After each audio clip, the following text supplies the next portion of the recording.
Assalamualaikum warahmatullahi wabarakatuh.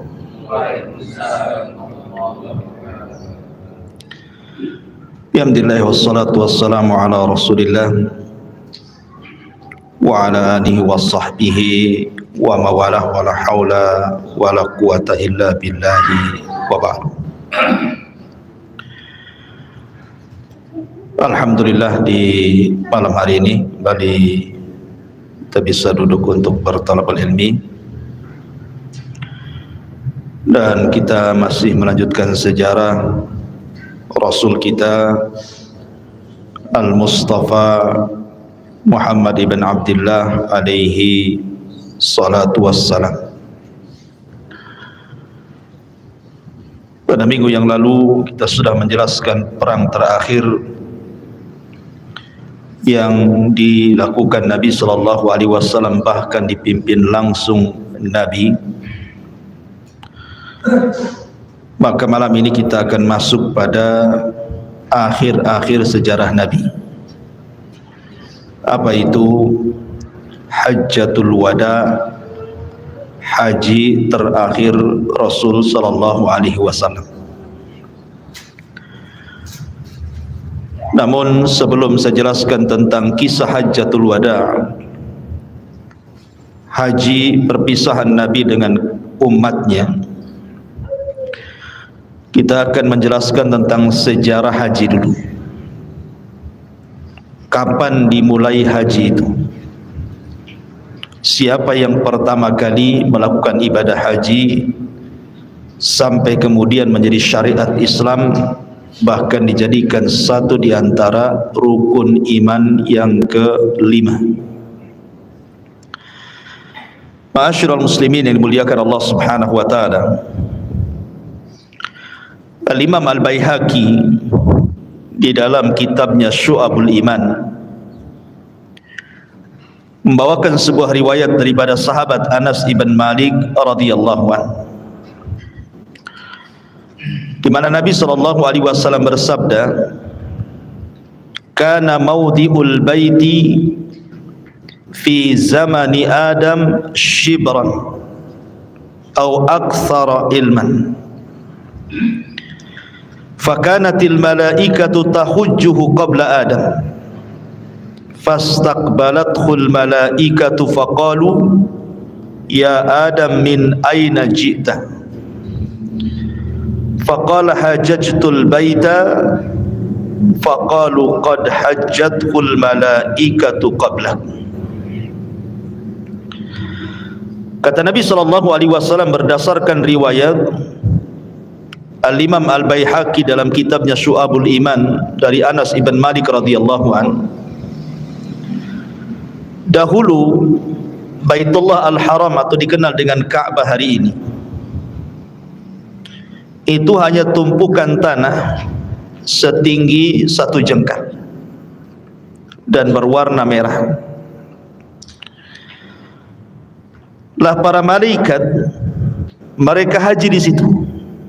Maksudnya tawaf di situ sebelum Adam alaihi salatu wassalam. Maka ketika Adam alaihi salatu wassalam haji, kemudian selesai haji, para malaikat menemui Adam dan mengatakan, "Ya Adam min aina ji'ta?" Dari mana engkau datang? Maka Adam mengatakan, "Hajajtu, aku baru saja melaksanakan haji di Baitullah Al-Haram." Maka malaikat mengatakan, "Qad hajjatul malaikatu qablak." Sesungguhnya para malaikat sudah haji sebelum dirimu.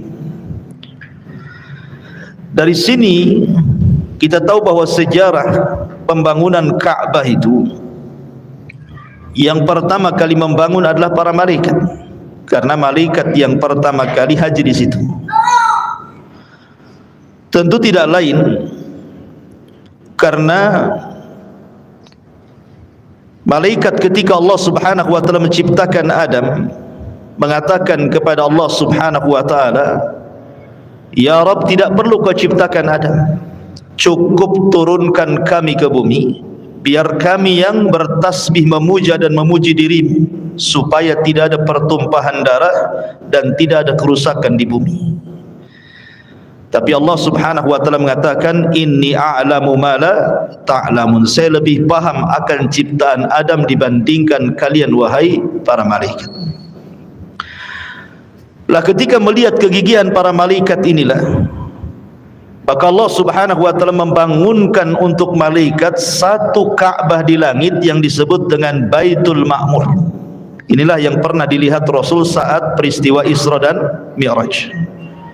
Rasul melihat setiap hari yang masuk ke Baitul Ma'mur itu 70.000 malaikat tawaf, kemudian mereka pergi dalam sehari, kemudian besoknya datang lagi dengan jumlah yang sama tetapi malaikat yang baru. Dan setiap hari bergantian para malaikat, sebanyak 70.000 malaikat tawaf di Baitul Ma'mur. Maka Allah Subhanahu wa taala merintahkan malaikat untuk membangun Ka'bah persis di bawah Baitul Ma'mur tetapi di bumi. Jadi Ka'bah itu kalau dibuat tegak lurus itu di bawah Baitul Ma'mur, tempat kiblatnya para malaikat. Ya.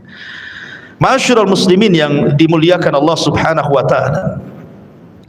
Lah ketika Allah Subhanahu wa taala turunkan Adam dan Hawa karena sebuah dosa syahwat, terkena was-was iblis untuk memakan buah larangan, akhirnya Adam pun kemudian memakan buah larangan.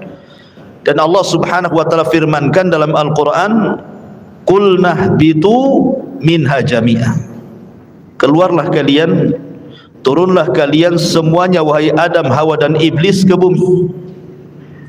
Fa imma ya'tiyannakum minni hudan. Kalau aku turunkan petunjukku, kata Allah, faman tabi'a hudaya fala khaufun alaihim wala hum yahzanun. Maka siapapun yang mengikuti petunjukku, kata Allah, maka mereka tidak akan takut dan tidak akan bersedih hati. Dalam riwayat bahwa Adam kemudian diturunkan di sebuah tempat namanya Sri Lanka di India sana. Kemudian Hawa diturunkan di Jeddah. Kemudian akhirnya Adam dan Hawa pun saling mencari. Dan ketika dekat sudah hampir berjumpa, dalam bahasa Arab disebut Muzdalifah. Akhirnya kemudian berjumpalah keduanya di tanah yang disebut dengan Arafah. Makanya Arafah disebut Arafah karena diambil dari di mana Adam mengenal Hawa dan Hawa mengenal Adam. Bahasa Arabnya itu araf, mengetahui. Maka tempat itu sampai hari ini kemudian disebut Padang Arafah. Lah ketika Adam alaihi salatu wasallam dan Hawa berjumpa di Arafah, maka Allah Subhanahu wa taala ajarkan satu kalimat agar Adam mengucapkannya dalam bentuk tobat kepada Allah Subhanahu wa taala. Kalimat itu adalah Rabbana zalamna anfusana wa illam taghfir lana wa tarhamna lanakunanna minal khasirin. Ya Rabb, sesungguhnya kami telah mendolimi diri-diri kami. Kalau engkau tidak mengampuni dosa kami dan tidak merahmati kami, tentu kami termasuk orang yang merugi. Ketika keduanya mengucap kalimat ini, maka Allah katakan fatalaqqa adamu mir rabbihi kalimatin fataba alaihi innahu huwat tawwabur rahim. Ketika Adam mengucapkan kalimat yang diajarkan Allah ini, maka Allah pun kemudian menerima taubatnya, dan Allah adalah Tawwab, zat yang maha penerima taubat dan juga zat yang maha pengasih. Setelah kemudian Adam alaihi salatu wasallam tidak memiliki dosa, maka Adam kemudian bertolak dari Arafah ke mana? Menuju ke Baitullah Al-Haram. Maka disinilah kemudian Adam alaihi salatu wassalam diperintahkan Allah untuk melakukan ibadah haji. Dari sini menunjukkan bahwa Baitullah adalah bumi yang pertama kali Allah diibadahi di situ. Belum ada satu dunia ini tempat yang Allah diibadahi pertama kali oleh manusia kecuali di Ka'bah itu. Disitulah Adam alaihi salatu wassalam dan istrinya tawaf, kemudian beribadah kepada Allah Subhanahu wa taala sampai memiliki anak keturunan dan wafat di situ. Saya akan menyebutkan beberapa pendapat para ulama Pertama, disebutkan oleh Al-Imam Al-Mawardi. Al-Imam Al-Mawardi ini seorang fuqaha Syafi'i, jadi ulamanya ahli fikihnya dari madhab Syafi'i, mengatakan bahwa menukilkan pendapat Abdullah ibn Abbas radhiyallahu anhu annahu qala, bahwa dia mengatakan, lamma ahbatallahu ta'ala Adam minal jannah ilal ardi, ketika Allah subhanahu wa ta'ala turunkan Adam dari sorga ke bumi, qala lahu, maka Allah berfirman kepada Adam, ya Adam, idhhab fabni li baitan watuf bihi, wahai Adam, buatkan untukku satu rumah ibadah, kata Allah, dan setelah kau buat, tawaflah kau di situ. Wadhkurni, dan ingatlah diriku di sana, kama ra'aital malaikata tasna'u haula arsy, sebagaimana engkau melihat para malaikat melakukan ibadah di sekitar arsy. Maka dari sini bahwa manusia yang pertama kali membangun Ka'bah adalah Adam. Kalau dari kalangan malaikat, ya tentu para malaikat, kan itu. Kemudian juga disebutkan oleh Al-Imam Al-Mas'udi rahimahullahu ta'ala dalam kitabnya Kitabu Akhbariz Zaman, anna Syith ibn Adam, bahwasanya Nabi Syith putra Adam alaihi salatu wassalam. Nabi Syith ini adalah seorang Nabi kedua setelah Adam, sebelum Idris, namanya Syith ibnu Adam alaihi salatu wassalam. Umira bibina'il baiti, dia diperintahkan untuk membangun al-bait, baitullah.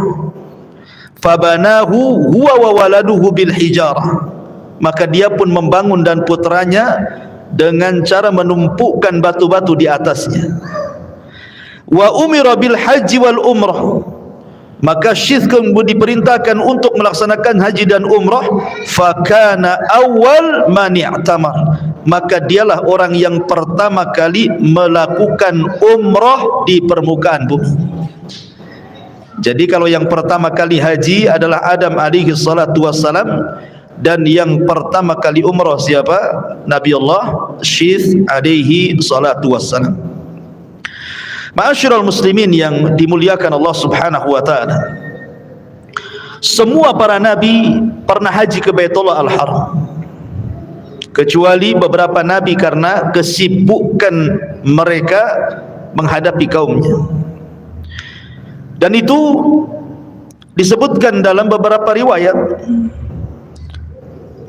di antaranya Urwah, perkataan Urwah Ibn Zubair rahimahullahu ta'ala, sebagaimana dikeluarkan al-Imam Al-Baihaqi dalam sunannya, ma min nabiyyin illa wa qad hajjal baita, tidak ada satupun nabi, kata Urwah, kecuali pernah mengunjungi Baitullah Al-Haram untuk haji.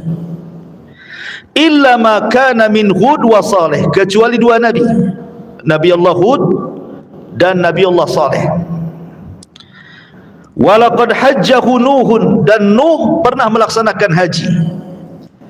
Falamma kana fil ardi ma kana minal gharaqi asabal baita ma asabal arda, ketika Allah mengirim azab kepada kaum Nuh dengan mengirim tufan dan juga banjir bandang yang sangat besar, dari situlah kemudian termasuk Ka'bah juga tenggelam, mengalami kehancuran.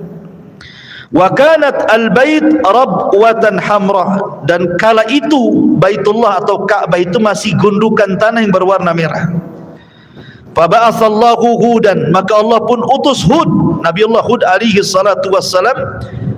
Fatashaghala bi amri qaumihi hatta qabidahu Allahu ilaihi, tetapi kaumnya menyibukkan Hud alaihi salatu wassalam sampai Hud meninggal dunia. Walam yahujhu hatta mat, dan dia tidak pernah haji sampai dia meninggal. Thumma ba'atsallahu Salihan fataqarrara al-amra ma'ahu aidan, kemudian Allah mengutus Nabi Allah Saleh, rupanya nasib Saleh juga sama dengan Hud, disibukkan dengan kaumnya, sehingga Nabi Allah Saleh pun tidak sempat haji. Padahal dua nabi ini nabi Arab, ya. Kita tahu bahwa nabi Arab itu ada 4. Pertama, Nabi Allah Hud diutus kepada kaum Ad, Nabi Saleh diutus kepada kaum Thamud, kemudian Nabi Syuaib diutus kepada kaum Madian, dan Nabi kita Muhammad sallallahu alaihi wasallam diutus kepada seluruh manusia, manusia dan jinnya. Artinya sebenarnya Nabi Allah Hud dan juga Saleh itu dekat dengan Ka'bah dibandingkan Nabi-Nabi Bani Israel. Tetapi karena kesibukan keduanya dengan kaumnya yang ingkar luar biasa kepada dua Nabi ini, sehingga Allah tidak takdirkan keduanya berangkat haji. Falamma bawwa'a li Ibrahim makanal baiti hajjahu falam yabqa nabiyyun ba'dahu illa hajjah. Ketika kemudian Allah Subhanahu wa taala memerintahkan Ibrahim untuk membangun Ka'bah, maka tidak ada lagi satupun nabi kecuali pernah haji ke Baitullah Al-Haram dan ditutup dengan kenabian Nabi kita Muhammad sallallahu alaihi wasallam. Dari sini menunjukkan tidak ada satupun nabi kecuali haji, kecuali Nabi Allah Hud dan juga Nabi Allah Saleh alaihi salatu wassalam. Ma'asyiral muslimin yang dimuliakan Allah Azza wa Jalla, baik kita akan perjelas tentang hajinya para nabi.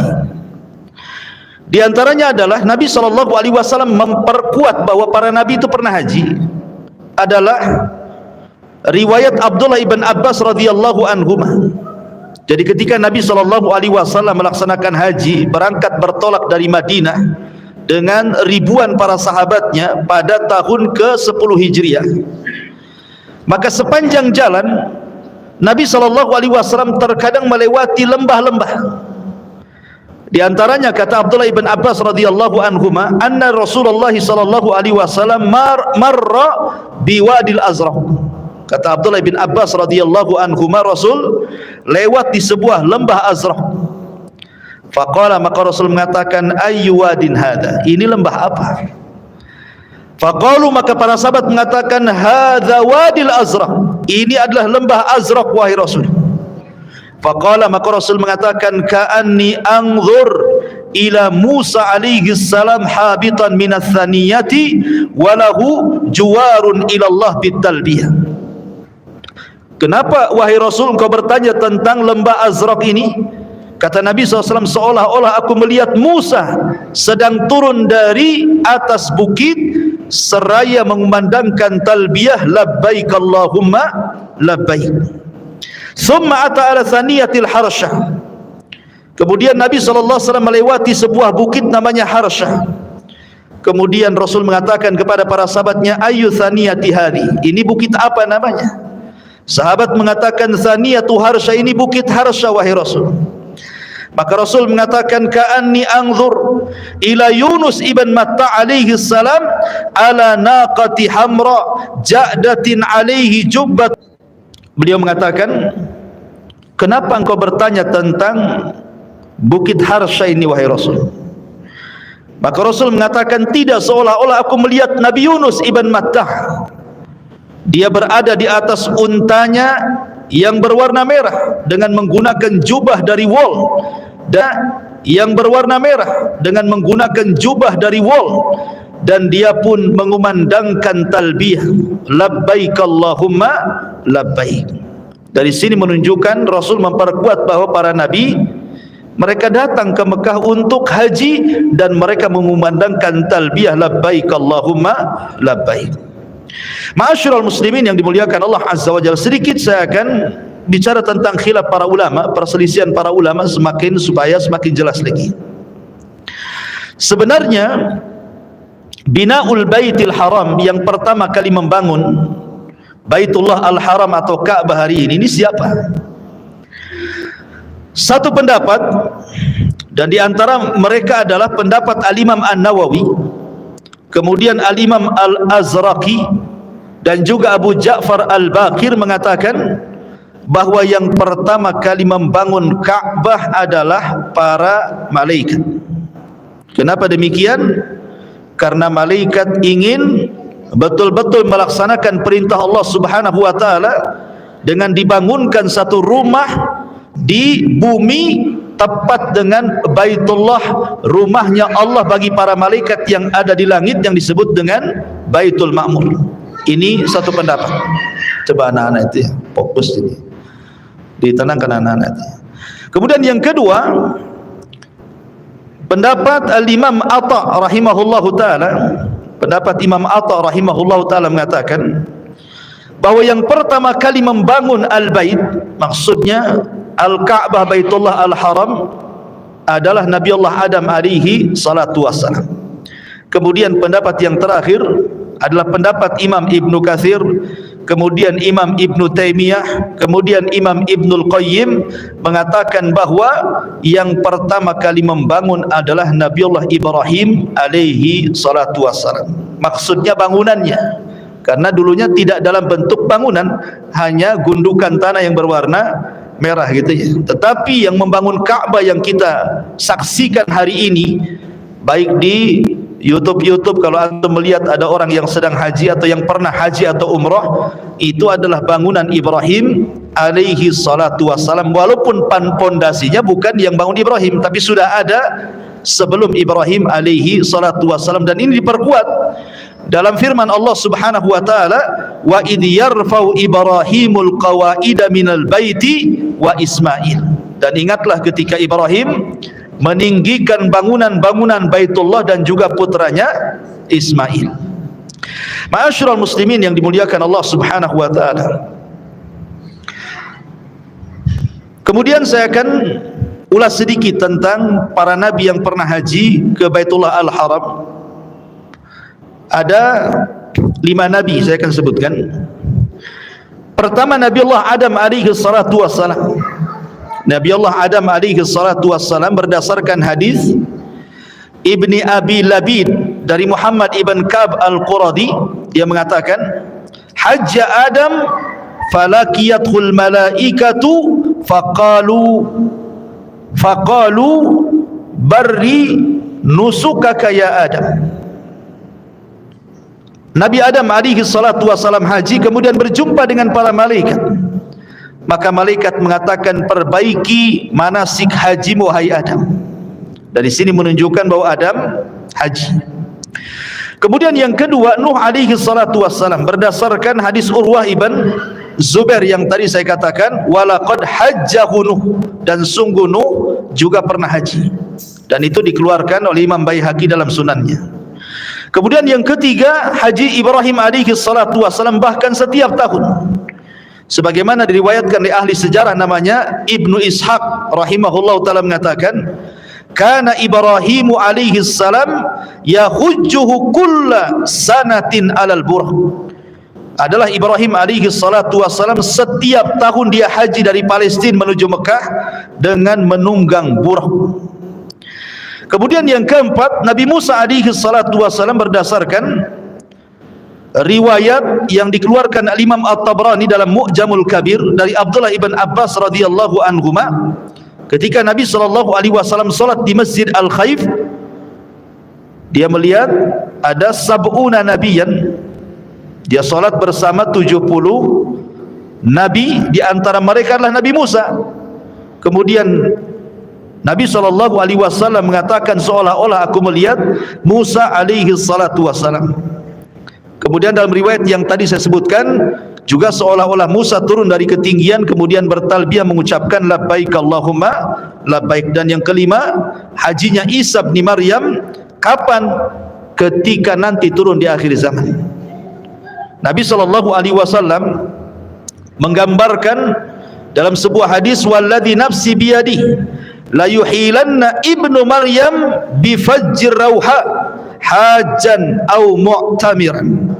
Kata Nabi SAW, demi zat yang jiwaku berada di tangannya, sungguh Ibnu Maryam, maksudnya Isa, akan bertalbiyah, dia melaksanakan haji ataupun umrah. Jadi akhir zaman sebelum wafatnya Isa Ibnu Maryam, maka dia sempat haji. Dan setelah hajinya Isa bin Maryam, tidak ada lagi orang haji. Ketika tidak ada orang lagi haji, maka datanglah pasukan yang dipimpin oleh Dzu Suwaikotaini, kemudian menghancurkan Ka'bah sampai ke dasar bumi dan diambil pembendaharaannya. Dan itu termasuk tanda-tanda kiamat di akhir zaman, di mana tidak ada orang haji, akhirnya Ka'bah pun dihancurkan. Dan kemudian Dzu Suwaikotaini diserang balik oleh orang-orang Himyar Yaman, akhirnya dapat dikalahkan dan dibunuh. Dan ini adalah cerita akhir zaman. Ma'asyiral muslimin yang dimuliakan Allah Azza wa Jalla, ini sejarah haji tempo dulu. Kita masuk pada haji Nabi sallallahu alaihi wasallam yang ini pembahasan yang kita akan bahas di malam ini. Ma'asyiral muslimin yang dimuliakan Allah Azza wa Jalla, haji dalam Islam itu adalah sebuah syiar daripada syiar-syiar Allah. Dan siapa yang mengagungkan syiar Allah itu tanda ketakwaan. Wa man yu'azzim sya'airallah fa innahu min taqwal qulub, kan itu. Barang siapa yang mengagungkan syiar-syiar Allah, maka itu bagian daripada ketakwaan. Jadi orang yang haji itu menunjukkan tanda ketakwaan dia kepada Allah Azza wa Jalla. Sementara orang yang punya kesehatan dan juga biaya dan dia sanggup haji kemudian tidak haji, berarti masih pertanyakan takwanya itu. Karena haji itu adalah syiar daripada syiar Allah. Siapa yang mengagungkannya, berarti itu tanda ketakwaan hatinya. Kemudian juga Nabi SAW menyebutkan tentang arkanul Islam, rukun-rukun Islam. Kata Nabi SAW, bunyal Islam ala khamsin: syahadati an la ilaha illallah wa anna Muhammad Rasulullah wa iqamis salati wa ita'iz zakati wa saumi Ramadan wa hajjil baiti man istata'a ilaihi sabila. Bahwa rukun Islam itu ada 5. 1, syahadat kepada Allah dan kepada Rasulnya, kemudian salat, kemudian zakat, kemudian puasa, kemudian haji bagi yang sanggup. Kenapa ibadah yang lain tidak dikatakan man istata'a ilaihi sabila, bagi yang sanggup dalam perjalanannya? Karena haji itu menggabungkan 2 ibadah, ibadah harta dan ibadah badan. Kalau solat dan puasa ibadah badan, kalau zakat ibadah harta, kalau haji menggabungkan dua-duanya, ibadah badan dan juga ibadah harta. Makanya haji itu agak berat, sehingga kemudian dibutuhkan kesanggupan baik secara materi harta ataupun secara badan. Orang yang punya harta tapi stroke tidak bisa haji, ya kan? Orang yang sehat tapi pengangguran, nggak mungkinlah jalan kaki. Artinya bahwa haji itu harus dua-duanya, punya harta dan sehat badannya. Makanya Rasul mengatakan man istata'a ilaihi sabila. Dan haji itu fardu ain, ingat. Haji itu bukan fardu kifayah, kalau ada sebagian melakukannya gugur bagi yang lainnya. Tidak, setiap muslim wajib pergi haji. Karena Allah yang mengatakan wa adzin fin nasi bil haji ya'tuka rijalan wa ala kulli dhamirin ya'tin min kulli fajjin amin. Dan habarkan kepada manusia akan perintah haji.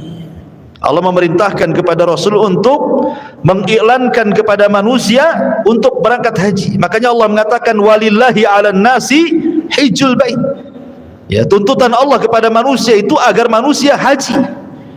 Haji bagi yang mampu.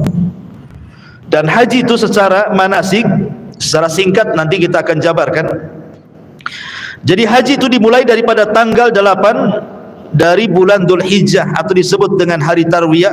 Maka disitulah mulai para jamaah haji menggunakan ihram dan diambil dari mawaqitil haji, tempat-tempat yang memang sudah ditempatkan memakai pakaian ihram. Kemudian setelah itu mereka ke Mekah. Sampainya di Mekah kemudian mereka melaksanakan tawaf kudum namanya, tawaf kedatangan. Kemudian setelah tawaf kedatangan ke Mekah, mereka bertolak ke Mina untuk melaksanakan hari tarwiyah. Kemudian setelah itu tanggal 9-nya bertolak ke Arafah untuk melaksanakan hari Arafah. Setelah itu baru kemudian ada lempar jumrah, ada namanya jumrah Aqabah Al-Kubra. Dan itu 3 kali 3 tempat kan, jumrah besar, jumrah tengah dan jumrah kecil gitu ya.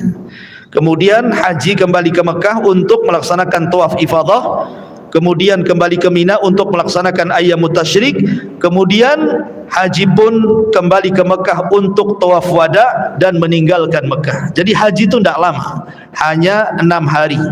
Dimulai tanggal 8, 9, 10, 11, 12 dan 13. Terkadang tanggal 12 sudah pulang 5 hari. Terkadang menyempurnakan sampai tanggal 13, berarti 6 hari. Ada yang 6 hari, ada yang 5 hari. Lalu kenapa kok bisa sampai lama di Mekah Ustaz? Sampai 1 bulan? Lebihnya jalan-jalan. Ya, jalan sana, jalan sini, itu lebihnya. Lebihnya ya tadi ngumpulin air zam-zam, beli jubah, beli tasbih, beli macam-macam ya untuk oleh-oleh, untuk cerita di kampung ya. Taib, ikhwatu fiddin, muliakan Allah Azza wa Jalla. Bagaimana kisah Nabi haji pada bulan Dzulqa'dah. Kita tahu kota Madinah sangat sibuk sekali, apalagi setelah penaklukan Islam dan kabilah-kabilah Arab, dan berakhir dengan penaklukan kota Mekah. Artinya Madinah dan Mekah itu sudah jadi negeri Islam, dan juga kabilah-kabilah di sekitarnya. Lah Nabi SAW itu pernah akan umrah tapi dihalang-halangi, tapi kemudian berhasil umrah. Yang satu dihalang-halangi dan yang tiga berhasil. Jadi Rasul itu umrah 4 kali, yang satu tidak berhasil tapi niatnya dianggap umrah, berarti umrahnya 4 kali. Lah Nabi SAW pada tahun ke-10 Hijriah itu berkeinginan untuk haji. Dia rindu untuk melaksanakan haji, dan itulah haji pertama Rasul dan haji terakhir Rasul. Artinya ibadah haji yang dilakukan Rasul itu seumur hidup Rasul cuma 1 kali. Beda dengan solat berkali-kali, beda dengan puasa berkali-kali. Tetapi haji 1 kali maknanya apa? Kalau terjadi perselisihan dalam solat wajar. Rasul solatnya berkali-kali, yang melihat para sahabat pun bukan 1 tetapi ratusan para sahabat, sehingga banyak khilaf dalam masalah solat. Ada yang kadang solatnya di sini gitu, ada yang di dada gitu ya, ada yang irsal begini, ada yang goyang-goyang, ada yang enggak kan gitu ya. Biasalah solat, khilaf dalam solat itu biasa, karena Rasul melaksanakan solat bukan sekali tapi berkali-kali. Sahabat yang melihat pun bukan 1 sahabat tapi banyak para sahabat, sehingga sahabat satu dengan yang lain melihat sesuai versi mereka melihat Rasul solat. Wajar solat berselisih. Tapi kalau haji berselisih ini tidak wajar. Kenapa demikian? Karena Nabi SAW sepanjang hidupnya cuman melaksanakan 1 kali haji. Kalau seandainya berbeda dalam haji, mau beda dengan yang mana? Rasul cuman 1 kali hajinya, nggak mungkin beda ya, karena 1 kali hajinya. Jadi kalau seandainya ada yang berbeda dalam haji, berarti alternatifnya cuma 2. Yang satu sesuai dengan sunnah Nabi, yang satu menyelisih sunnah Nabi, karena hajinya 1 kali, sehingga tidak akan ada perbedaan ya. Kalau sekarang umpamanya kita dengar orang-orang Syiah di Iran, mereka mempunyai tempat haji sendiri di Karbala, Irak. Ini sudah menyelisih sunnah.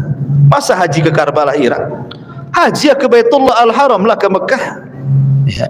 Itu sudah menyelisih sunnah Nabi. Atau contohnya orang-orang kampung itu ya, yang sudah selamatan mau haji, rupanya visa tak keluar, malu dengan orang kampung, akhirnya nginep di Jakarta 1 bulan, nunggu jemaah haji pulang, tawafnya di Monas gitu ya, kemudian sa'inya Jabotabek kan gitu ya, kemudian beli jubahnya di Tanah Abang, pulang pula jadi haji Tanah Abang gitu. Itu kan tidak bisa juga. Haji ya sudah jelas tempatnya di Mekah sana. Ya kalau enggak dapat haji karena bermasalah visanya atau karena apa-apa, ya bilang saja sama orang kampung, apa masalahnya? Karena niat haji kalau enggak kesampaian, niatnya saja sudah berpahala haji itu. Innamal a'malu binniyat. Amal itu ditentukan niatnya. Kenapa kemudian mesti bingung? Mesti malu kan itu ya. Ma'asyiral muslimin yang dimuliakan Allah Azza wa Jalla. Kembali, jadi pada tanggal 10, pada tahun ke-10 Hijriah, maka Nabi SAW berpesan kepada seluruh kaum muslimin, baik yang ada di Madinah atau di kabilah-kabilah sekitarnya, agar diumumkan Nabi SAW akan bertolak dari Madinah ke Mekah pada hari Sabtu tanggal 26 Dzulqa'dah tahun 10 Hijriah. Maka manusia berkumpul.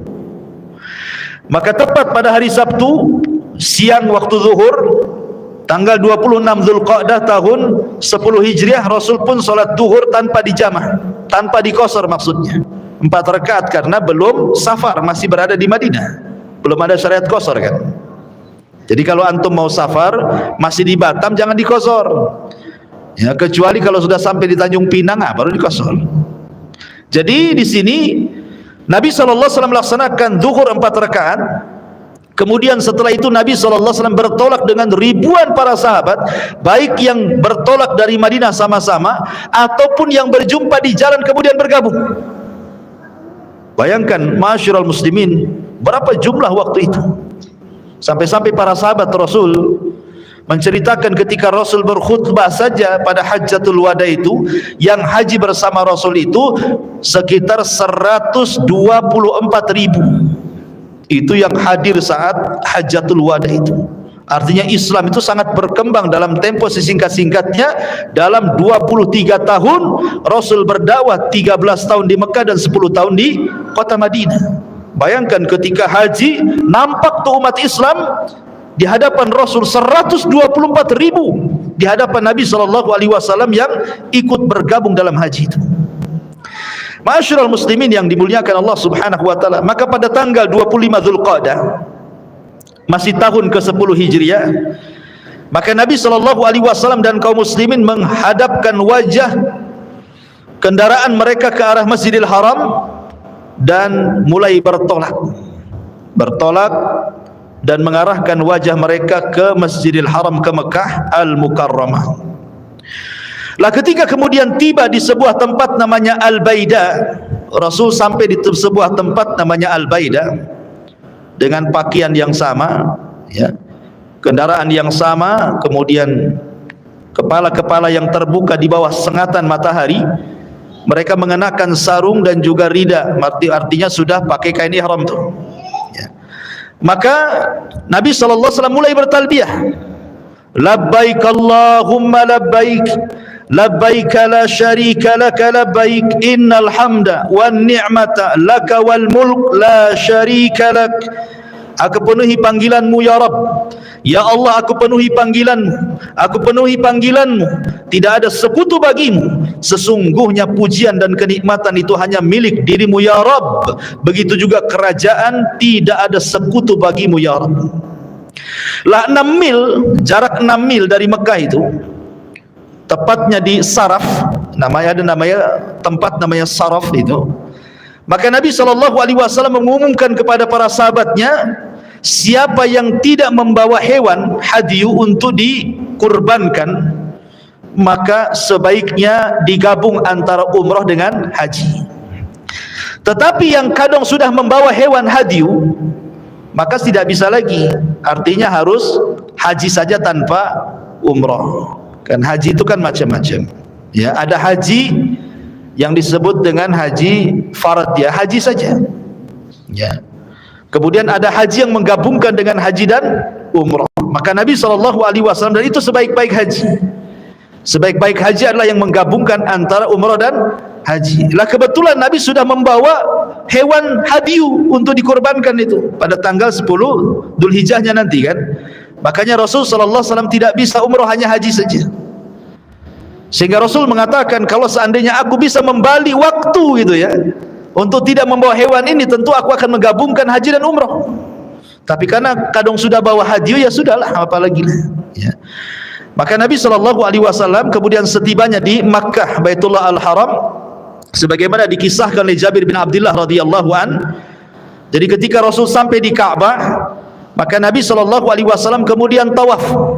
Dan begitulah sunnahnya orang masuk Masjidil Haram, tidak seperti masuk masjid. Kalau masuk Masjid Al-Fajri ini ada sunnah namanya sunnah tahiyatul masjid, ya. Tapi kalau masuk ke Masjidil Haram, yang pertama dilakukan tawaf sebagai pengganti dari tahiyatul masjid. Jadi kalau antum tidak melaksanakan tahiyatul masjid, maka sudah tawaf, ya. Maka Nabi SAW kemudian tawaf. Maka Rasulullah SAW kemudian membuka sebagian bahunya dan menutup bahunya yang lain. Kemudian di putaran yang pertama lari-lari kecil. Jadi 3 putaran pertama tawaf itu lari-lari kecil. Baru kemudian di putaran sisanya maka jalan biasa.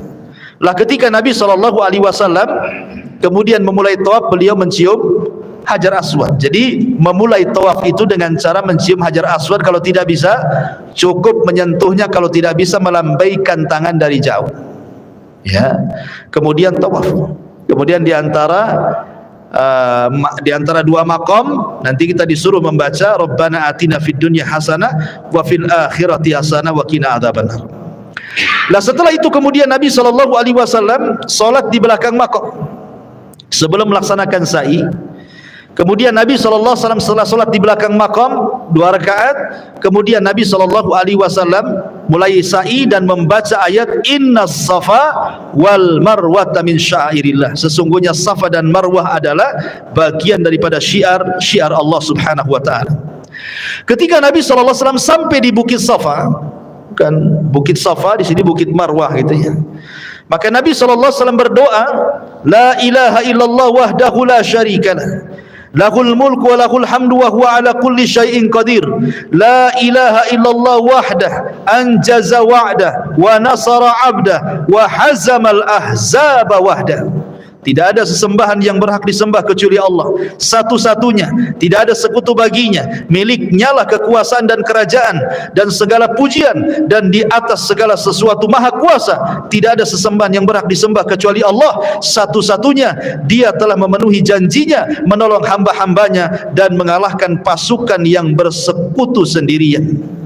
Maka setiap kita sampai di Bukit Safa, maka ucapkanlah kalimat ini. Jadi kalau nanti antum umrah gitu ya, maka ini doa yang dibaca, yang dianjurkan oleh Nabi SAW. Kemudian Nabi SAW membaca 3 kali. Setelah itu kemudian turun menuju Marwah, hingga ketika sampai di sebuah lembah, perut lembah. Sekarang sudah nggak ada lagi perut lembah, tetapi di tengah-tengah Safa dan Marwah sekarang dibuat cahaya di situ ya, warna hijau. Jadi kalau sudah sampai di situ lari-lari kecil, sampai di sini lari-larinya nanti jalan lagi biasa gitu ya. Nanti baliknya gitu lagi, kalau sudah sampai lampu hijau lari-lari kecil lagi, kemudian sampai akhir nanti jalan biasa. Nah, begitu ketika sa'i ya yang dilakukan Nabi SAW. Akhirnya kemudian Nabi mengatakan, bagi yang tidak membawa hadiyu, artinya dia boleh langsung tahallul, mencukur rambutnya dan melepas pakaian ihramnya, menunggu tanggal 8 Dzulhijjah untuk haji. Tapi bagi yang tidak membawa hadiyu, maka dia tidak boleh melepas ihramnya. Akhirnya kemudian Nabi SAW tepat pada tanggal 8 Dzulhijjah disebut dengan hari Tarwiyah. Inilah setat pertama haji, tanggal 8 Dzulhijjah, atau disebut dengan hari Tarwiyah. Kemana Rasul bertolak? Ke Mina. Jadi pertama kali Rasul bertolak ke Mina, maka Nabi SAW kemudian menaiki kendaraannya, qaswahnya, untanya. Kemudian di Mina Nabi SAW salat duhur, asar, maghrib, isya dan juga subuh. Artinya menginap di situ. Ya, menginap di Mina karena dimulai dari salat duhur sudah di sana. Duhur, asar, maghrib, isya, kemudian subuh. Kemudian beliau tinggal di sana sebentar sampai terbit matahari. Lalu setelah terbit matahari pada tanggal 9-nya baru bertolak ke mana? Ke Arafah. Dan Arafah itulah penentu haji. Kata Rasul, Al-Hajju Arafah. Haji itu letaknya di Arafah, gitu ya. Lah setelah kemudian Nabi SAW di Arafah, kemudian beliau mendapati sebuah kubah yang sudah dibuatkan oleh para sahabat di sebuah tempat namanya Namirah, ya, sebuah desa dekat Arafah. Kemudian beliau singgah di sana sampai ketika matahari sudah condong ke barat, maka beliau alaihi salatu wassalam minta dibawakan al-quswa, untanya, kendaraannya, lalu disiapkan untuk beliau kemudian menuju perut lembah dan berkhutbah. Ini yang disebut dengan khutbah Arafah namanya. Khutbah Arafah. Makanya kalau orang sedang wukuf nanti banyak ada orang yang sedang ceramah itu ya. Maka Nabi SAW berkhutbah. Inilah yang kemudian dikenal khutbah Hajjatil Wada. Khutbah perpisahan Nabi SAW yang syarat dengan pelajaran. Di situ terkandung tauhid, di situ terkandung akhlak, di situ terkandung ibadah. Pokoknya dalam khutbah ini betul-betul, karena waktu singkat, tentu Nabi SAW tidak memilih tema sembarangan. Nabi akan memilih tema-tema penting dalam khutbah ini karena waktunya singkat. Ya. Dan itu dibukukan khutbah Nabi SAW. Apa saja yang dikhutbahkan Nabi SAW. Setelah Nabi SAW membacakan pujian bagi Allah, alhamdulillah, nahmaduhu wa nasta'inuhu wa nastaghfiruh wa natubu ilaihi wa na'udzu billahi min syururi anfusina wa min sayyiati a'malina man yahdihillahu fala mudhillalah wa man yudlil fala hadiyalah asyhadu an la ilaha illallah wahdahu rabbil la syarikalah wa anna muhammadan abduhu wa rasuluh. Kemudian Rasul mengatakan usikum ibadallah bitaqwallah wa ahussukum ala ta'atihi wastaftih billadhi huwa khair amma ba'du. Kata Nabi SAW setelah membaca pujian-pujian bagi Allah, kemudian salawat atas dirinya, kata Rasulullah, aku wasiatkan wahai hamba-hamba Allah agar berpegang dengan takwa, dan aku sarankan kepada kalian untuk di atas ketaatan, dan bukalah setiap hari dengan kebaikan. Kemudian kata Nabi SAW, ayyuhan nas isma'u minni wa'qilu fa inni la adri la'alli la alqakum ba'da ami hadha fi mawqifi hadha abada. Kata Nabi SAW, wahai manusia, dengarkan ucapanku, tolong pegang, karena boleh jadi, kata Nabi SAW, setelah aku berdiri di sini, boleh jadi ini tahun terakhir kalian berjumpa dengan aku, boleh jadi ini tempat terakhir kalian berjumpa dengan aku. Maknanya seolah-olah Nabi SAW akan berpisah dengan para sahabatnya. Maka sebab inilah hajinya disebut Hajjatul Wada, haji perpisahan, karena Rasul SAW menyampaikan sebuah perpisahan di sini. Kata Nabi SAW, boleh jadi ini terakhir aku berjumpa dengan kalian di tempat berdiriku ini. Oleh karena itulah dengarkan wahai manusia khutbahku. Kemudian kata Nabi SAW, ayyuhan nas, wahai manusia, inna dima'akum wa amwalakum wa a'radakum alaikum haramun ila an talqaw rabbakum ka hurmati yaumikum hadha fi syahrikum hadha fi baladikum hadha innakum satalqawna rabbakum fas'alukum an a'malikum wa qad balagtum. Kata Nabi SAW, ingatlah darah-darah kalian, harta-harta kalian, kehormatan kalian haram, tidak boleh ditumpahkan sampai kalian menghadap Rabb kalian seperti haramnya hari ini, seperti sucinya hari ini, maksudnya hari Arafah, seperti sucinya bulan ini, maksudnya bulan Dzulhijjah, seperti sucinya negeri ini, maksudnya negeri Mekah. Dan kalian akan berjumpa dengan Rabb kalian, dan Rabb kalian akan bertanya soal amalan kalian, dan katakanlah aku sudah menyampaikan semuanya kepada kalian. Rasul mengingatkan 3 perkara yang sangat penting: soal darah, soal harta, dan soal kehormatan. Ingat, soal darah ini masalah penting. Rasul pertama kali menyampaikan soal pembunuhan darah, ya. Karena bagaimanapun ikhwatu fiddin yang dimuliakan Allah Azza wa Jal, ketika Umar ibn Khattab radhiyallahu an bertanya kepada Hudzaifah soal fitnah yang akan datang kepada manusia bagaikan ombak yang tidak berhenti, dan itu sampai kiamat fitnah ini akan terjadi. Maksud Umar itu adalah fitnah pembunuhan antar sesama muslim. Kata Hudzaifah mengatakan, tidak, selama kau hidup wahai Umar, fitnah tidak akan terjadi. Tapi setelah kematianmu fitnah itu akan terjadi. Makanya setelah Umar bin Khattab betul-betul terjadi fitnah perang saudara, di mana yang pertama kali yang menjadi korban siapa? Khalifah Utsman ibn Affan. Dibunuh dan dibantai secara sadis oleh siapa? Kelompok Sabaiyah, orang-orang Khawarij, orang-orang yang mereka ketika membunuh Utsman bin Affan radhiyallahu an memegang mushaf di kepalanya. Jadi mereka mengalungkan mushaf. Saat membunuh Utsman dia mengatakan, inna hadza amara bihadza, ya, an yadriba bihadza kullaman la yu'minu bihadza, katanya. Sesungguhnya ini maksudnya Al-Quran memerintahkan aku untuk membunuhmu karena engkau tidak beriman dengan Al-Quran. Kurang ajar dia ngomong sama Utsman begitu. Kemudian dibantainya Utsman. Padahal Utsman itu orang yang pertama kali menghatamkan Al-Quran dalam 1 rakaat witir. Coba bayangkan, tidak ada sahabat yang pernah melakukan dalam 1 rakaat witir menghatamkan Quran kecuali Utsman bin Affan radhiyallahu anhu. Makanya dikenal dengan bacaan Qurannya. Dibilang sama Khawarij bahwa Utsman tidak beriman dengan Quran sehingga harus dibunuh berdasarkan Quran. Ya kan? Ini pertama kali pembunuhan. Baru setelah itu terjadi perang antara Muawiyah dengan Ali, antara pasukan Aisyah, Zubair dan juga Tolha melawan pasukan Ali yang disebut dengan perang Jamal. Kemudian setelah itu antara Muawiyah dan Ali disebut perang Siffin. Kemudian setelah itu perang antara Khawarij, antara Ali dan Khawarij yang disebut dengan perang Nahrawan. Kemudian terus peperangan ini akan terjadi, bahkan pembunuhan sesama muslim akan terjadi setiap zaman, apalagi hari ini. Persis yang disabdakan Rasul, orang yang membunuh tidak tahu alasan kenapa dia membunuh, dan orang yang dibunuh lebih bingung kenapa bisa dibunuh.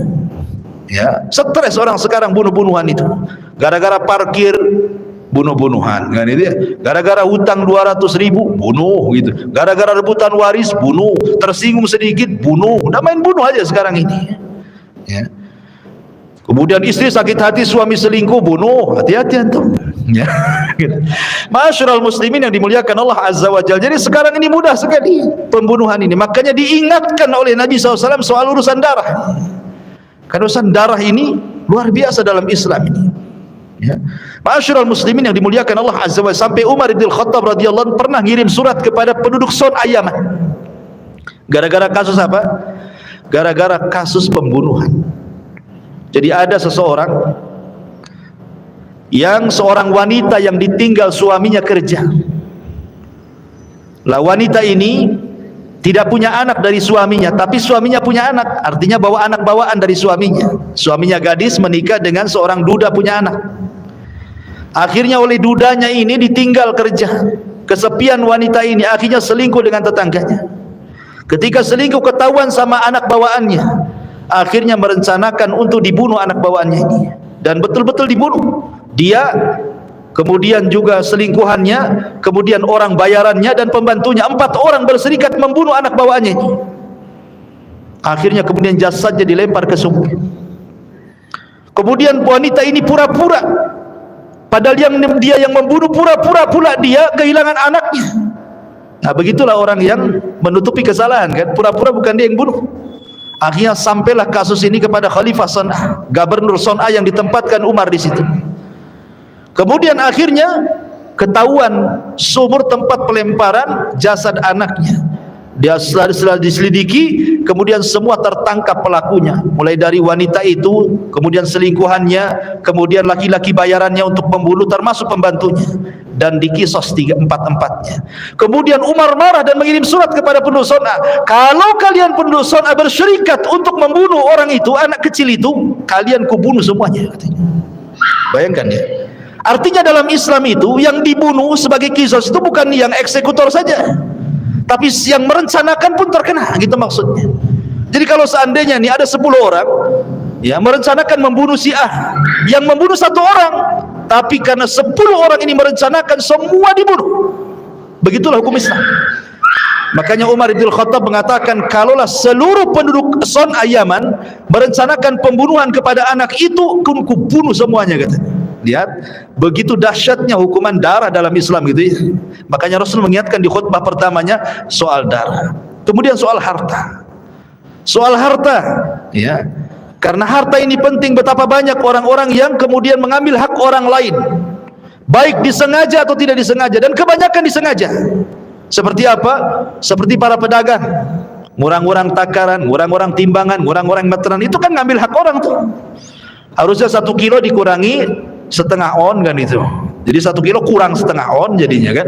Harusnya kain 1 meter dikurangi 1 senti. Jadi 90 senti jadi kan itu ya. Ngambil hak orang lain kan itu. Sama dengan merampok, tetapi seolah-olah dia sedang berjual beli. Apalagi sekarang ini ada timbangan, ingat ya, ada timbangan, bukan timbangan kayak dulu. Sekarang ini pakai elektrik kan gitu ya. Ada angkanya, taruh buah-buahan di situ, angkanya keluar semua situ. Nah, itu lebih teliti lagi harusnya. Ya, harus lebih teliti, karena kadang-kadang nih ini barang baru diletak nih, ini masih jalan, udah diambil sekian kan. Subhanallah kan. Ini ngambil, itu yang paling mudah contohnya ngambil hak orang itu kayak gitu coba. Ya kalau yang merampok, yang maling, yang copet itu udah karuan lah kan gitu. Nah, ini kan yang jelas-jelas yang hidup di pasar itu. Ya. Makanya Rasul mengingatkan soal harta, nggak boleh kalau sudah mengucapkan 2 kalimat syahadat, nggak boleh diambil haknya. Harta dia ya. Kemudian yang ketiga soal kehormatan, ini yang paling banyak di masyarakat. Ya, orang yang menggibah saudaranya, mencaci maki saudaranya, merendahkan, menghina, takabur dan begitu seterusnya. Ini 3 perkara ini banyak di masyarakat. Makanya Rasul ingatkan 3 perkara di awal khutbahnya.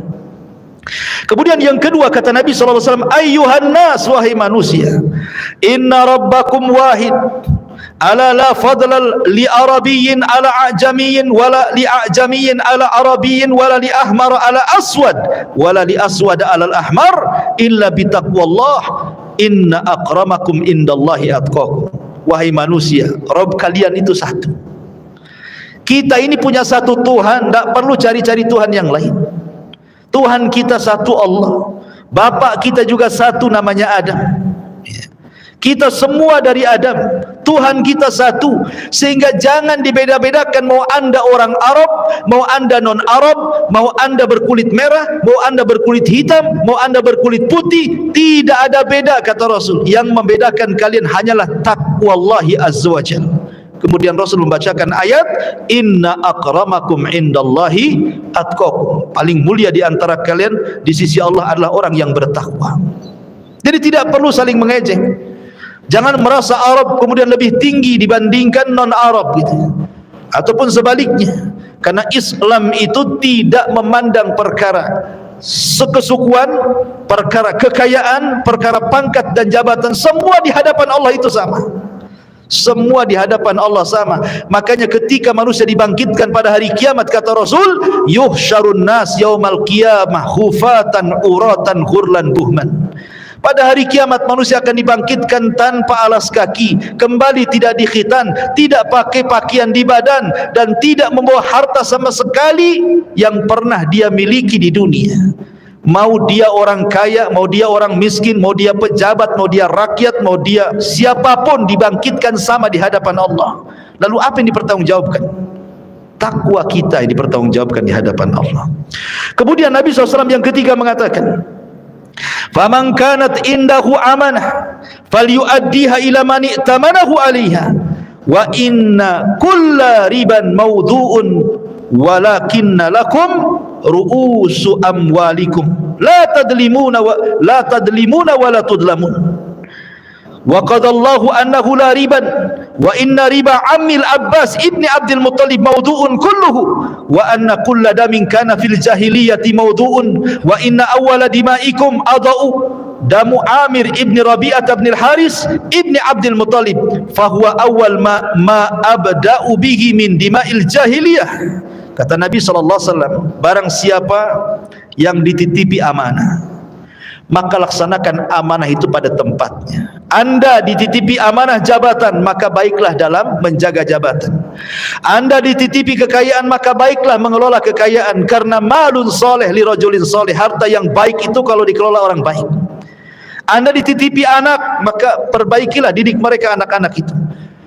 Pokoknya apapun amanah dari Allah, laksanakan. Kemudian kata Nabi SAW, ingat, seluruh riba aku hapuskan dengan kedatangan. Karena di zaman jahiliyah itu terkenal yang disebut dengan riba nasyiah. Dalam bahasa kita ini rentenir. Kalau pinjam 1 juta harus kembalikan 1.200.000 kan itu ya. Kalau pinjam 5 juta harus dikembalikan 6 juta. Itu orang-orang jahiliyah seperti itu di zaman Nabi. Maka Rasulullah SAW mengatakan, ingat bahwa kalau kalian pinjam-meminjam, cukup diambil uang pangkalnya saja. Kalau memang meminjamkan 500, diambil 500, jangan dilebihkan kata Nabi. Kalau minjam 5.000, maka ambil 5.000, jangan dilebihkan. Ambil pokok daripada harta itu saja. Jangan mendolimi dan jangan mau didolimi. Karena Allah Subhanahu wa ta'ala sudah memutuskan bahwa riba dihapuskan, termasuk riba keluargaku sendiri kata Rasul. Ribanya Abbas ibn Abdul Muttalib semua kuhapuskan, tidak ada riba. Kenapa Rasul sangat keras masalah riba? Karena riba ini dosanya lebih besar. 1 dirham uang riba yang antum makan lebih besar dosanya dibandingkan 36 berzina dengan wanita pelacur. 1 riba, 1 dirham uang riba itu lebih besar dosanya dibandingkan 36 kali berzina dengan wanita pelacur. Naudzubillah. Sementara riba zaman sekarang ini sudah menyebar di mana-mana. Di tiang listrik ada riba, di pohon mangga ada riba, di pagar rumah ada riba. Silahkan pinjam dengan bunga kecil katanya, tempel di tiang listrik, ya, tempel di pagar, tempel di pohon pisang. Jadi semua ada riba. Pohon pisang ada riba, pohon mangga ada riba, di pagar ada riba, semua di riba. Di masjid pun di temboknya ada riba. Silahkan ya pinjam dengan bunga sedikit, syaratnya KTP saja kan. Subhanallah kan. Memang riba di luar biasa ya. Makanya dari 14 abad yang silam Rasul sudah wanti-wanti soal riba ini. Ya. Kemudian juga kata Nabi SAW, dan juga soal urusan darah. Maksudnya dendam kesumat ala jahiliyah, aku hapuskan.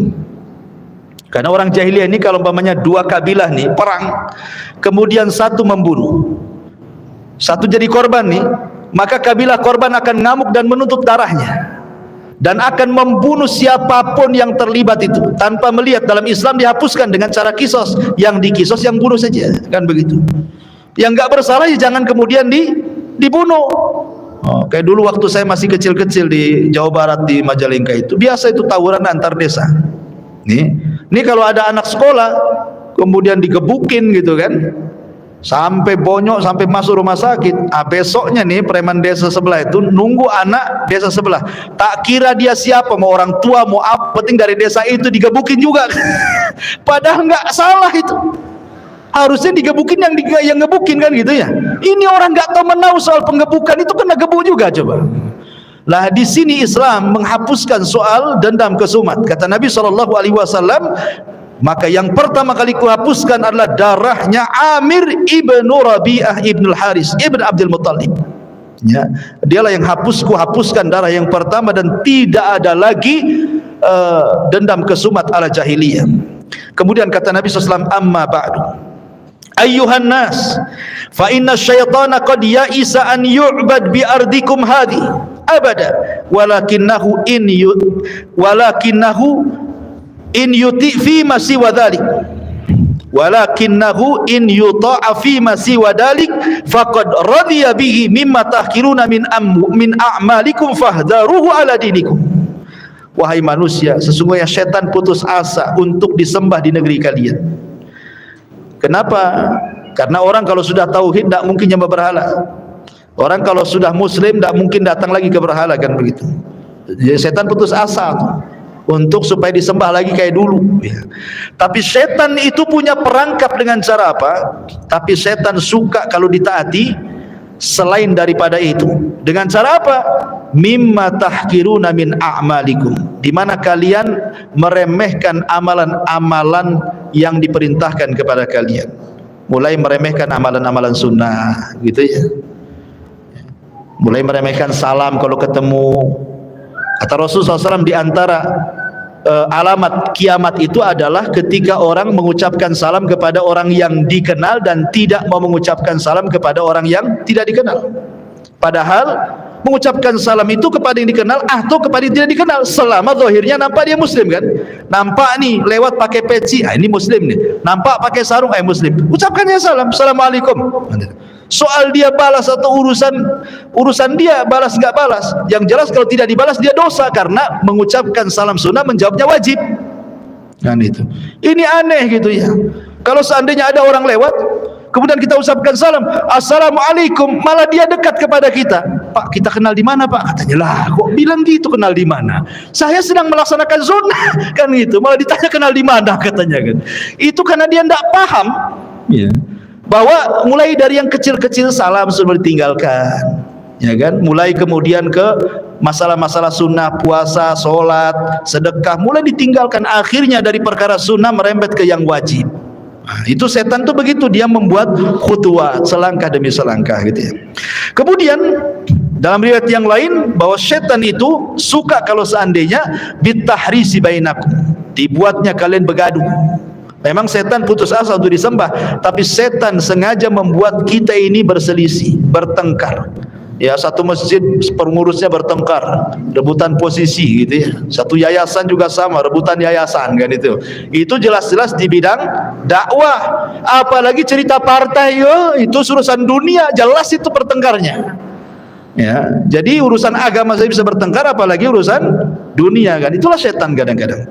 Kemudian Rasul mengatakan, ingatlah la tarji'u ba'di kuffaran yadribu ba'dukum riqaba ba'din. Hati-hati, jangan kembali kepada kekufuran setelahku sehingga kalian saling membunuh dengan sebagian yang lainnya. Kemudian kata Rasul, ya ayuhan nas, wahai manusia, inna zamana qad istadara ka hayati yauma khalaqas samawati wal ard. Kemudian Rasul membacakan, inna iddatash syuhuri indallahi 12 syahran fi kitabillah ila akhiril ayah, sampai kepada minha arba'atun hurum salasatun mutawaliyatun dzulqa'dah wa dzulhijjah wal muharram war rajabul mudhar bainal jumadi wa sya'ban. Kata Nabi SAW, ingatlah bahwa zaman itu berputar. Ketika Allah menciptakan langit dan bumi, bilangan bulan itu 12. Dari 12 bulan itu ada 4 bulan yang disebut bulan suci. Kemudian Rasul menyebutnya, yang pertama Dzulqa'dah, kedua Dzulhijjah, ketiga Muharram, dan yang keempat bulan Rajab, di antara bulan Sya'ban dan bulan Jumadil akhir. Taib. Kemudian Nabi mengatakan, amma ba'du ayyuhan nas. Mulai Rasul mengingatkan soal keluarga. Ingat, Nabi mulai mengingatkan soal keluarga. Kenapa? Karena ingat bahwa terbentuknya masyarakat yang baik itu dimulai dari keluarga yang baik. Kalau keluarga baik, insya Allah masyarakatnya baik. Tapi kalau keluarga tidak baik, masyarakatnya tidak akan baik. Karena masyarakat itu muncul dari keluarga. Bangsa yang baik itu kalau masyarakatnya baik, dan masyarakat yang baik kalau keluarganya baik. Maka Rasul mulai dari yang kecil, karena keluarga itu miniatur negara masalahnya. Apa kata Nabi SAW? Ayyuhan nas, inna linisaikum alaikum haqqa walakum alaihinna haq. Ingat, masing-masing kalian punya hak, wahai suami istri. Istri punya tuntutan kepada kalian, kalian pun suami punya tuntutan kepada istri. Apa tuntutannya? Kemudian Rasul mengatakan, lakum alaihinna alla yuti'na furushakum ghairakum wala yudkhilanna ahadan takrahunahu buyutakum wala ya'tina bifahishatin fa in fa'alna fa innallaha qad adina lakum an tahjuruhunna fil madaji wa tadribuhunna darban ghaira mubarrihin fa in intahayna falahunna rizquhunna wa kiswatuhunna bil ma'ruf wastausu binisa'i khaira fa innakunna indakum awanun la yamlikuna li anfusihim syai'a wa innakum innama akhadtumuhunna bi amanatillah wastahlaltum furujahunna bi kalimatillah fa'kilu. Ya, kata Nabi SAW, ingatlah hak kalian kepada wanita-wanita kalian. Jangan sampai kemudian mereka, para wanita itu, para istri-istri itu, memasukkan orang yang tidak disukai suami. Siapapun tidak boleh, mau laki-laki mau perempuan, jangan dimasukkan ke rumah kalau tanpa izin suami. Karena kebanyakan istri-istri zaman sekarang ini kan, suami pergi kerja dari pagi, dia tahu pulang sore kan gitu ya.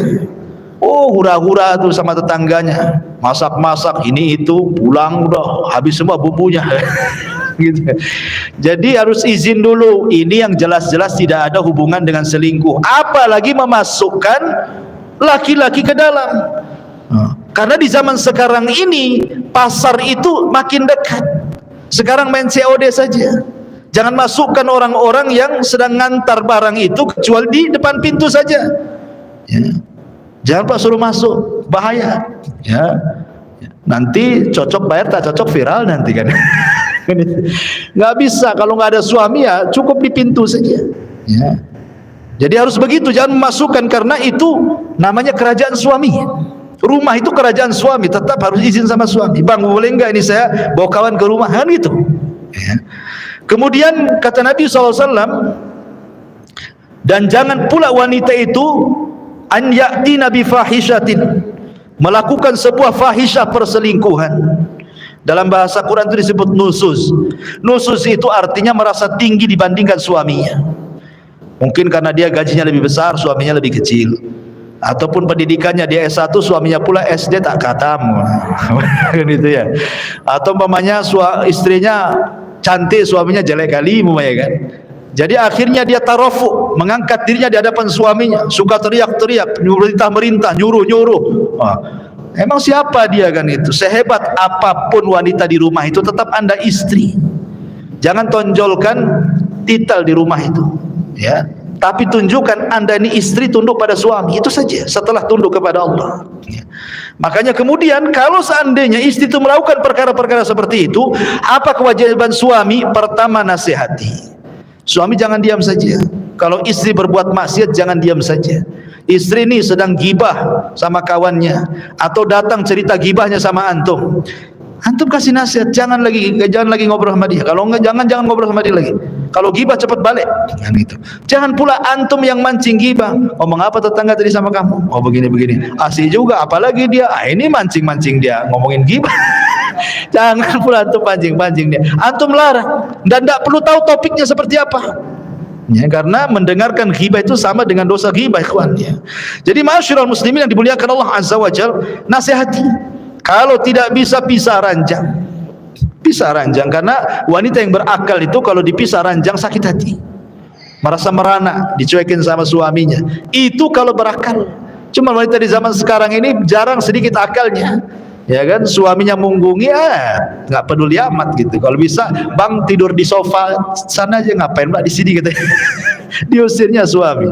Bahkan kalau malam telat kunci pintunya, ya kan, jendelanya di pintu, sampai ventilasinya ditutup koran. Nggak boleh suaminya masuk gitu. Intinya bahwa kalau tidak bisa pisah ranjang, kalau tidak bisa juga kata Nabi SAW, maka boleh memukul tanpa ada bekas. Pukul dengan bantal gitu ya. Jangan gagang sapu, kasihan. Artinya pukul itu hanya sekedar formalitas bahwa suami sudah di atas puncak kemarahan. Artinya sudah nggak bisa lagi dilangsungkan pernikahan. Jadi suami sudah berhak menceraikan kalau setelah memukul tuh. Ya. Kalau masih tetap ingin diupayakan, maka boleh yang keempat dengan cara didamaikan. Kirim keluarga suami, kirim keluarga istri, berdamai. Kalau ada jalan keluar, alhamdulillah. Kalau tidak ada, ya sudah, membuka jodohnya. Tetapi kata Nabi SAW, kalau seandainya sudah akur dan istri sudah minta maaf, maka kalian tetap wajib memberikan rezeki kepada mereka, memberikan pakaian kepada mereka. Maknanya di sini, kalau seorang wanita kemudian nusus, melakukan kekerasan dalam rumah tangga dengan menyombongkan, nggak apa-apa, antum nggak kasih duit, nggak apa-apa. Ya, sampai dia kemudian kembali kepada kodratnya selaku istri. Ya. Karena imbalan daripada istri itu melaksanakan hak, makanya kita kasih uang belanja, kasih pakaian yang sopan gitu ya, kasih tempat tinggal kan. Kalau mereka tidak melaksanakan itu, maka kita boleh menghentikan tuh. Ya. Saya nggak kasih bulan ini, kenapa? Kau kurang ajar sama aku kata. Nah kalau bulan depan kau balik, aku kasih. Nah, gitu maksudnya. Ya. Karena di sini Rasul yang mengatakan, fa inin tahaina, kalau mereka tobat. Si istri ini tobat, falahunna rizquhunna wa qiswatuna, maka kembali kau kasih rizki mereka, kasih pakaian mereka lagi dengan baik. Maknanya kalau tidak tobat, tidak perlu lagi, gitu maksudnya. Ya. Masalahnya istri tahu di mana nyimpan uang antum. Gitu ya. Taib. Kemudian Nabi SAW mengatakan, wa innakum innama akhadtumuhunna bi amanatillah wastahlaltum furujahunna bi kalimatillahi faqilu.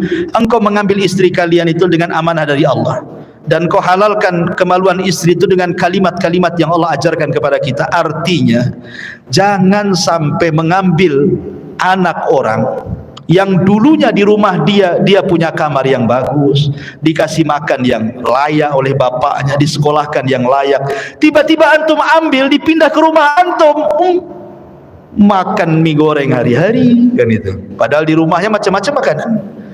Ya, pakaian pun tidak dibelikan, bakhil antum sama dia. Enggak layak minum, enggak layak makan, enggak layak pakaian, enggak layak. Jangan seperti itu maksudnya. Antum ngambil dia, antum tidak membesarkan dia. Apa antum besarkan istri antum dari orok sampai dia dewasa? Tidak, yang membesarkan orang tuanya. Sampai disekolahkan sama orang tuanya. Tiba-tiba antum ambil, antum hinakan dia, kan kurang ajar antum namanya. Gitu maksudnya ya. Jadi satu sisi pun hargai wanita. Makanya Rasul mengatakan fastausu binisa'i khairan. Maka aku wasiatkan kepada kalian berbuat baiklah kepada istri-istri kalian. Kemudian Rasul mengatakan qad taraktu fikum ma in i'tasamtum bihi falan tadillu abada. Kitab Allah was sunnati. Aku tinggalkan kepada kalian dua perkara. Kalau kalian berpegang, kalian tidak akan sesat selamanya, Al-Quran dan juga sunnahku. Kemudian yang terakhir kata Rasul, ayyuhan nas quli, ayyuhan nas, wahai manusia, innamal mu'minuna ikhwah, seorang mukmin dengan mukmin yang lain bersaudara. fala yahillu limri'in malu akhihi illa anti bi nafsi. Tidak boleh mengambil harta saudaranya muslim kecuali atas kerelaannya. Ya, hal ballagtu Allahumma syhad. Bukankah aku sudah sampaikan ini wasiat kepada kalian? Maka sahabat mengatakan, tentu wahai Rasul. Maka Rasul mengisyaratkan jarinya, ya Allah saksikan aku sudah menyampaikan semuanya. Aku sudah menyampaikan semuanya. Maka setelah Nabi SAW berkhutbah di padang Arafah, kemudian Rasul menuju tempat wukuf dan membiarkan perut untanya menyentuh pasir, sementara gunung Musyah di hadapan beliau. Beliau tetap dalam keadaan wukuf hingga terbenam matahari. Setelah itu beliau membonceng Usamah dan bertolak. Kepala beliau menunduk sampai menyentuh punggung Quswa. Beliau berkata kepada jamaah haji, perlahan-lahan wahai manusia. Lah sesampainya di Muzdalifah, kemudian beliau salat maghrib, kemudian isya dengan 1 kali azan dan 2 kali qomat, tanpa mengerjakan salat selain itu. Setelah itu beliau berbaring sampai terbit fajar, lalu salat subuh di Muzdalifah, mabit menginap di Muzdalifah. Kemudian setelah itu beliau menaiki Al-Quswa dan menuju Masy'aril Haram, lalu bertakbir, bertahlil gitu ya. Kemudian beliau tetap dalam keadaan wukuf sampai betul-betul tanah terang. Sebelum matahari terbit, beliau berangkat sambil membonceng Al-Fadl ibn Abbas, yang ketika itu datang rombongan perempuan. Ya. Fadl ini sempat tergoda dengan wanita-wanita itu. Maka Rasul kemudian pipinya diarahkan ke sini, jangan kau lihat katanya. Belok lagi kata Rasul, jangan kau lihat. Jadi sama Rasul setiap melihat perempuan diginikan lagi. Gitu. Jadi kalau antum bonceng anak gitu ya, anaknya nengok perempuan, antum ini anaknya antum gini kan antum pula yang nengok. Kacau. Jadi maksudnya ya dibiasakan gitu ya. Baik, jadi ini Fadl ini sama Nabi jangan nengok begitu ya di perjalanan itu. Baik. Kemudian setelah itu Nabi SAW meneruskan sampai selesai manasik haji, dan selesai kemudian berkhutbah ya, turunlah surah Al-Maidah ayat 3, al-yauma akmaltu lakum dinakum wa atmamtu alaikum ni'mati wa raditu lakumul Islam madina. Pada hari ini telah kusempurnakan kepada kalian agama kalian, telah kucukupkan kepada kalian nikmatku, dan telah kuridhoi Islam sebagai agama kalian. Menunjukkan Nabi SAW sudah selesai menyampaikan risalahnya dengan sempurna tanpa harus ditambah dan dikurangi. Maka pada waktu nafar sani ya, Nabi SAW bertolak dari Mina, kemudian singgah di Abtah, kemudian di tenda Bani Kinanah sehari semalam. Setelah itu beliau menuju Baitullah, kemudian melakukan tawaf wada bersama kaum muslimin, kemudian beliau bertolak kembali ke kota Madinah. Itu intinya dari manasik haji Nabi SAW. Adapun hikmah tentang ini tentu ada 4 perkara dari manasik haji Rasul. Yang pertama tentang keagungan Baitullah Al-Haram, bahwa Ka'bah itu tempat yang agung. Kemudian yang kedua, Rasul ingin melembutkan hati supaya bersatu, kaum muslimin itu bersatu, dikumpulkan di satu tempat ya, bahwa kaum muslimin itu bersatu, nampak kekuatannya. Kemudian yang ketiga juga bahwa melaksanakan haji itu adalah warisan daripada Nabi Ibrahim alaihi salatu wassalam. Makanya kita sebut dalam salawat setiap salat, Allahumma salli ala Muhammad wa ala ali Muhammad kama shallaita ala Ibrahim wa ala ali Ibrahim. Kemudian yang terakhir di sini ada i'lan tauhid, bagaimana tauhid itu dibesarkan dengan menyebut labbaik Allahumma labbaik, labbaik la syarika lak labbaik, innal hamda wan ni'mata lak wal mulk la syarika lak. Menunjukkan talbiyah tentang syiar tauhid yang dikumandangkan baik orang yang umroh ataupun yang haji. Wallahu alam.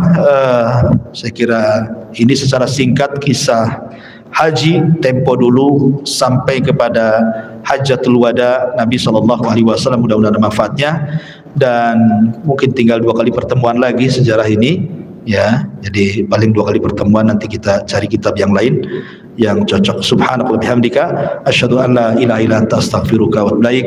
Allahu ta'ala alam. Assalamualaikum warahmatullahi wabarakatuh.